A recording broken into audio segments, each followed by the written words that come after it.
Hiya Monstaz, you brave souls you. I'm glad to see you down here in this subway tunnel with me. I guess we all need to stay together, cause I heard something just down there. I don't know what it is, but we're gonna go find out, right? I didn't want to go by myself, so I figured you guys would like to come, so I'm glad you came. Now, I haven't seen anything really creepy down here yet, so I think we're okay. Now Monstaz, while we walk towards this unknown source of noise, I do have a story to share with you guys while we walk down this long subway tunnel to see what that noise was. Tonight's story is about a man on a subway. At one of the stops, another man gets on. Now the guy doesn't know what to think of this dude other than that he smells pretty bad. But a couple of stops down, he notices that the man left a cell phone. I wonder what's on it. I guess we'll have to find out. So Monstaz, get your flashlights ready and let the story begin.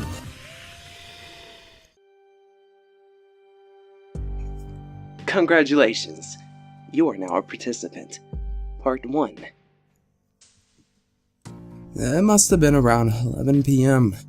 I was sitting in the subway car, staring at the ceiling, internally raging about my day at work. Your quarterly report wasn't neat enough. What the fuck is that supposed to mean? This is digital. The lights flickered as if to agree with me. The subway car is old and greasy. The maintenance in the city was pretty much non-existent, and it was very apparent in the state of my surroundings. I continued to stare into the distance, thinking more about the day when the door opened and a man walked in. I wouldn't have noticed him right away if it wasn't for his powerful odor. Man, did this guy smell awful. My eyes started to water almost as soon as the doors opened, and as he got closer, I couldn't handle it, and I had to pull my sweater up to cover my nose. He smelled somehow like an entire ton of shit at once. As for his appearance, well, I couldn't tell you. He wore jeans and a thick parka with the hood pulled over his head and a scarf to cover his mouth and nose. He moved very slowly and, now that I think about it, quite sheepishly. I tried to look forward and mind my own business, but of all the spots he could sit in, he sat directly across from me. I could barely see his eyes behind the shadow that the hood of his parka cast on his face, but I could tell that he was staring right back at me. I looked away in an attempt to not engage this foul-smelling hobo, and that's how the rest of the ride went. It was about half an hour later when he got off about 2 stops before my destination. I breathed a sigh of relief, but quickly cut it short when I realized the place still smelled like him. The doors closed and the train started moving again when I noticed something in the seat that the man was previously sitting in. Against my better judgment and the protest of my sense of smell, I got closer and realized that it was the phone. The phone was a crappy, bulky old model of the iPhone, with a cracked screen and scuff marks all over the exterior.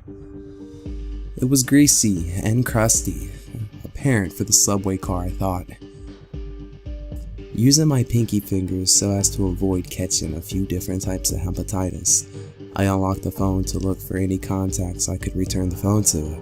A friend, a partner, or possibly a parent.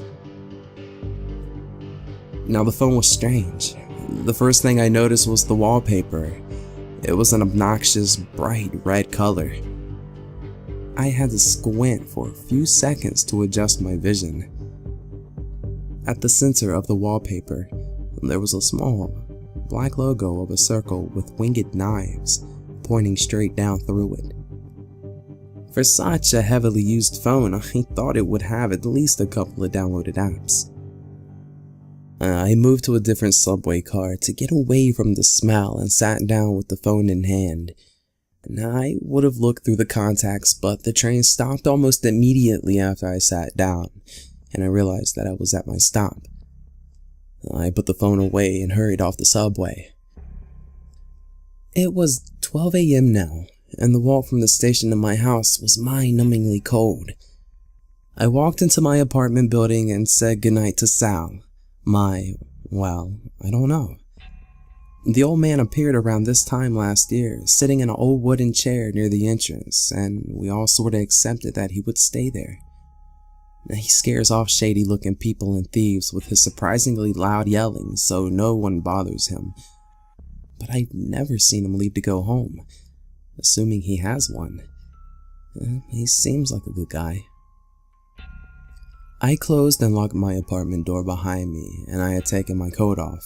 I was beyond exhausted, so I collapsed into bed, not caring enough to take my shoes off or brush my teeth. I almost immediately dove into a deep slumber. I felt the great satisfaction of not having to set an alarm, knowing that the weekend had begun. My sleep was abruptly cut short when the iPhone I acquired earlier rang and vibrated aggressively in my pocket. The ringtone was nothing like any ringtone I've heard before. It was loud, high-pitched, piercing screech that sounded like the worst part of a dial-up noise. I sat up, still half asleep, and took it out of my pocket. Confused, I glanced at my alarm clock. 3:55 a.m. I slowly remembered the man I had met on the subway and decided that I would answer the call. Hello? Silence. Hello. This isn't the guy who owns the phone. Congratulations! A woman interrupted. You are now a participant. Hey, listen, this isn't my phone. I'm not... Your target has been dealt with at approximately 10:30 p.m. on Monday, the 8th of August. Listen carefully as we are about to play our recording of the event. Look, hold on, lady. This isn't my phone. I'm trying to figure out who this belongs to so I can... I stopped talking because it was obvious from the background noise on the other end that the recording had started playing, and I was no longer on the phone with the woman. I was right about to hang up when I heard a heavy breathing coming out of the phone speakers. I held it back up to my ear and listened intently. The breathing became slower and more steady, and slowly faded into the background noise as the mic picked up the sound of a door being opened and closed. For a while, there were random noises of things being picked up and put down off of various surfaces, zippers being unzipped, and what sounded like high heels being taken off and thrown to the ground. There was a moment of silence, and then a startling loud crash that sounded like the breaking of glass. A woman began to scream in the background. Who are you? How the fuck did you get in? No, wait, please. No, wait, no! The woman pleaded with the attacker for a few more seconds before screaming again and falling completely silent. I realized that I recognized that voice. I just couldn't put my finger on it, but I knew that woman. The mic slowly readjusted as the background noise became louder. For what seemed like a good minute, I heard nothing. My mind was racing, going through possible identities of the woman. Just when I was about to speak again, I heard a grunt and what sounded like something heavy being dragged across the room. The audio was cut off with a quick beeping noise, and the operator started talking again. Was that satisfactory, sir? I didn't know what to say. What was satisfactory supposed to mean? I had no clue what was going on, let alone what I wanted the outcome of this phone call to be. Sir. For a second, her overlay peppy retail voice broke. I held it together and decided to at least figure out who the woman in the recording was. Hi, sorry, well, I would just like to ask a question. Of course, sir. What was the name of my target? I'm sorry, sir.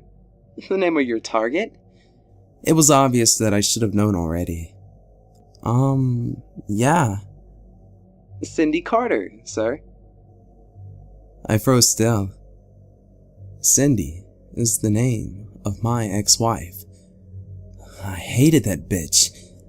After dedicating a good 8 years to our marriage, I found out she was banging one of her co-workers. The whore had the nerve to somehow try to blame it on me. I had so much anger towards her, and only finalized the divorce a couple of years ago. This reminder was a cold stab in the warmth that I felt forgetting about her and the dent that she put in my savings. Sir, if I may ask again, was that satisfactory? I approached the call with a little more confidence this time. Just one more question. Anything, sir. Where is she now? Her body was disposed of in a septic tank shortly after she was dealt with. Rest assured, sir, she is gone. I didn't know how to feel. On one hand, I felt an evil pleasure knowing what had happened to Cindy. On the other, death? I mean, I had more hatred for this woman than I thought I would ever have for a human being.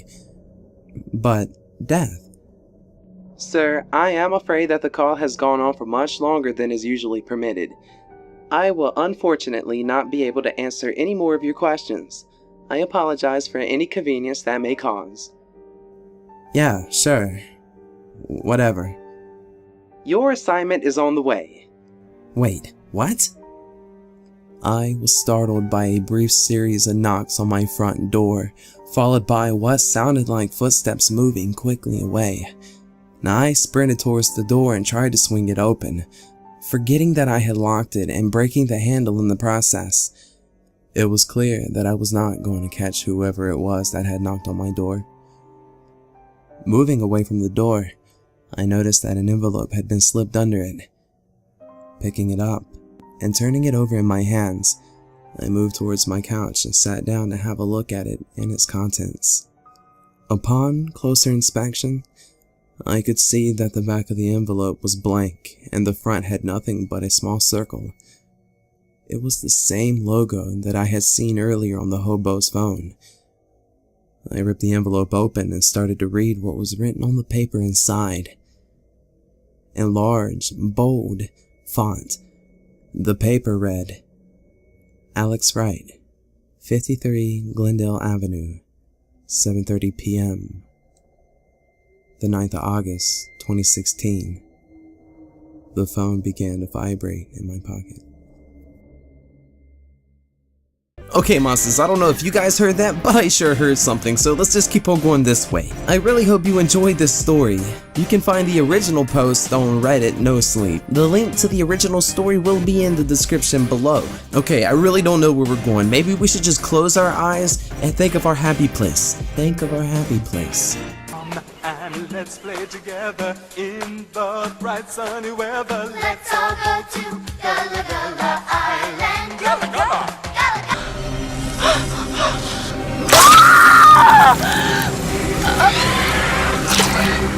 Okay, well that didn't work out as well as I thought, monsters.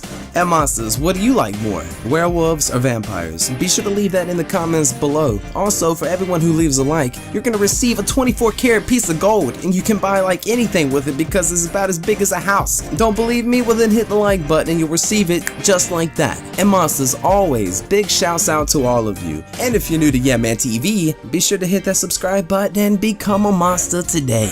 Monsters, if you'd like to see what's going on in between videos, be sure to also follow me on Twitter at YeahManTV.